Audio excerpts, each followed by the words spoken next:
फुलुछि कपाली बुड़िला ग्राम्य रास्ता लघुचाप जनित लगाण वर्षा जो फुलुछि कपाली नदी प्रभाव में भद्रक जिला बंत ब्लॉक 7टी पंचायत क्षतिग्रस्त होगा आशंका विशेषकर रामचंद्रपुर पंचायत ग्राम्य रास्ता बुड़ी जाइछि। पानपदी रामचंद्रपुर मुख्य रास्तार पानी प्रवाहित होउछि फल यातायात संपूर्ण बाधाप्राप्त होइछि।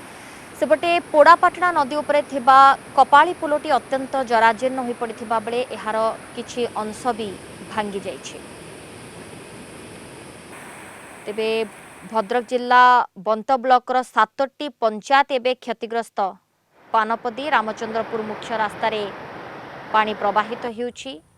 कपाली नदी फुलुथिबा बेले गाँ रास्ता बुड़ी। भद्रक ब्यूरो हेड नरेंद्र सामल फोन लाइन रे जोड़ी।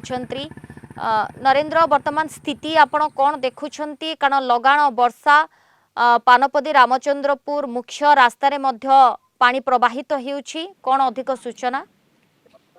हाँ निश्चित भाव में सोलानी लघुचाप जनित लगाण वर्षा द्वारा रेप कपाली फाइन नदी बन्या परिस्थिति सृष्टि होती। विशेषकर बर्तमान कपाली नदी जो बन्या आसा द्वारा बंत ब्लॉक रामचंद्रपुर पंचायत में बन्या परिस्थिति सृष्टि होती। ग्राम ग्राम्य रास्ता पर 5 फुट उच्चर पानी चलती लोक मैंने जावास नाई असुविधार सम्मुखीन होती।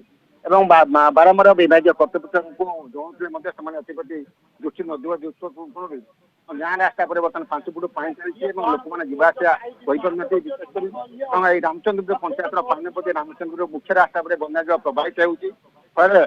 गत काली लोक मैंने बजार को बाहरी पाना उपरपक्षे 100 हेक्टर चाष जमी बर्तमान बन्या जल बढ़ी जाइए। अन्यपक्षे जो रेप नदी में बन्या परिस्थिति सृष्टि बर्तमान तलिया अंचल विशेषकर चाषीपुर पंचायत असंभाव परिस्थिति सृष्टि होती। अन्यपक्षे जो सानी नदी बन्या परिस्थिति सृष्टि होगा बर्तमान जो गंजातुरा ठारे पाखापाखि 60 फुट ऊर्ध घाई सृष्टि होती। घाई पानी आसवा द्वारा बर्तमान 100 हेक्टर चाष जमी बर्तमान बन्या जल प्रवेश कर धान तली भासी जाइए पचि जबार अनेक पंचायत वर्तमान जलमग्न अवस्था एवं मुख्य रास्तार मध्य पानी प्रवाहित होउछि जोथिपाई लोके नाही नथिबा असुविधार सम्मुखीन होउछन्ति। धन्यवाद नरेंद्र आपनक समस्त सूचना पाई।